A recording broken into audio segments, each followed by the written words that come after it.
grandissima affluenza, questa è la nuova edizione di Venezia Testing. Siamo a Santa Lucia di Piave in provincia di Treviso, 1500 metri quadrati a disposizione di soci ice e wine lover.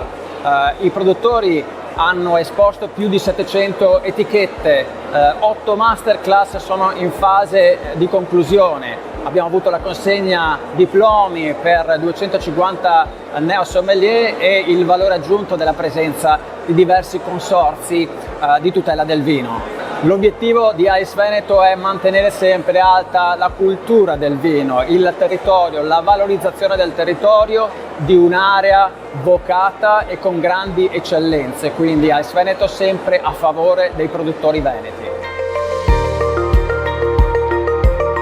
Siamo a Santa Lucia di Piave, nel polo fieristico, un polo storico che richiama alla cultura del lavoro che questi spazi espositivi da sempre celebrano. Ma qui oggi c'è la possibilità di assistere alla fotografia di come questi vini di queste aziende hanno saputo esprimersi durante questo anno anche molto complicato, ma capace di offrirci comunque dei grandissimi risultati.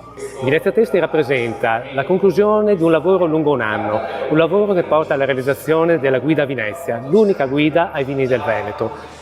Oltre 2500 vini degustati di 400 cantine. Questo lavoro ci ha portato oggi 130 cantine in degustazione, oltre 700 vini per poter approfondire tutte quelle che sono le tematiche relative al mondo enologico del Veneto. Sì, essere qui alle ex filande del polo fieristico di Santa Lucia ci ha dato possibilità, grandi spazi, potendo portare quindi dei food truck per comunicare anche la bellezza del cibo di strada, nonché delle degustazioni di sigari, quindi la bellezza della fumata lenta che coinvolge con altre iniziative questa bellissima giornata a disposizione degli appassionati di vino, di cibo e non solo.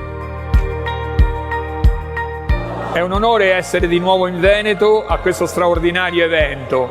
Questa mattina abbiamo consegnato il diploma a 250 neo sommelier, che sono gli ambasciatori del futuro e dovranno essere davvero i comunicatori del vino. Questo straordinario prodotto che ultimamente ha dovuto subire una campagna mediatica terroristica e deve affrontare molte avversità che sono fatte di consumo, di relazioni e via dicendo, e l'Associazione Italiana Sommelier sarà sempre vicina ai produttori. Dobbiamo ripartire da queste situazioni positive, quindi con le degustazioni aprire le porte ai soci ma anche a tutti gli appassionati, perché è nostro dovere elevare sempre di più la cultura del vino. Venezia Testing rappresenta l'essenza di Ice Veneto, valorizzare il vino attraverso la conoscenza, la condivisione e l'incontro tra produttori, professionisti e appassionati. Oggi celebriamo la passione, la ricerca e la dedizione che fanno del Veneto un punto di riferimento nel mondo del vino. Venezia Testing è un viaggio sensoriale che ci porta nel cuore del Veneto, dove i profumi dei vini si fondono con i racconti appassionati dei produttori.